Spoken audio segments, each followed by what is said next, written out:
With this past weekend's UFC on Fox 19 event in Tampa, Florida, the UFC scrapped together an entertaining card despite losing several of the original main card fights due to injury and other circumstances. Now that it's over, let's take a look at what really mattered at UFC on Fox 19. Glover Teixeira's out-cold knockout of former UFC champion Rashad Evans after less than 2 minutes of fighting in the main event may have raised more questions than it answered. Is Evans done after 4 losses in his past 6 fights?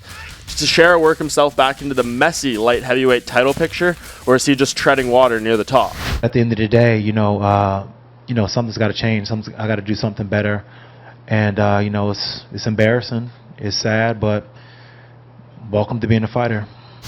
Thug Rose Namajunas used her co-main event slot to cement her place in the strawweight top 10 with a decision victory over Tecia Torres, avenging one of her 2 career losses.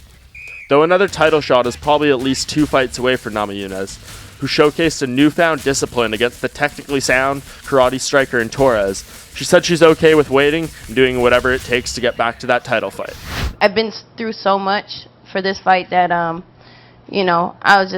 I'm just not going to worry about it tomorrow. I'm just done crying. I'm done, not sleeping at night. I'm just ready to do it and, do my best and go home after that. On the prelims, Michael Chiesa ambushed Beneil Dariush with a rear naked choke that didn't even need to be below the chin to be effective.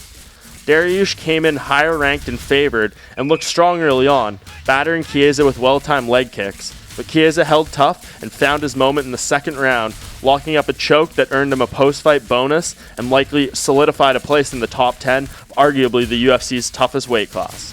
Speaking of the lightweight division, Khabib Nurmagomedov ran his UFC-leading winning streak to 23 fights, doing what was expected of him in a 2-round smothering of late replacement Darrell Horcher in his first fight back in 2 years after a grueling string of injuries.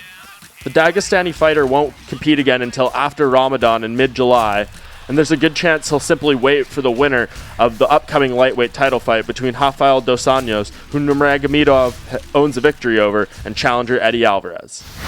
I know and I feel my body needs rest, and June beginning Ramadan, and I want to rest a little bit and come back like September, October.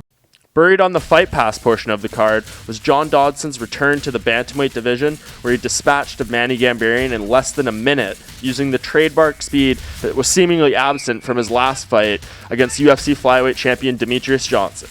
Nevertheless, Dodson is back at bantamweight, and he holds a victory over former champion TJ Dillashaw, and is likely to use that to elevate himself to a major step up in competition in his next outing at 135 pounds. I'll be more welcome to fight anybody that steps in front of me, including if it's TJ Dillashaw. Dillashaw's been sitting there saying that it's a fluke the first time that me and him fought, and then I knocked him out. I'm willing to show him that it wasn't a fluke, and I'll put him to sleep permanently. While the card in Tampa may have fallen apart from its initial potential, fans still saw 7 of 11 fights end in finishes, and fighters made move in several of the promotion's most competitive divisions. And that's what really mattered at UFC on Fox 19 in Tampa.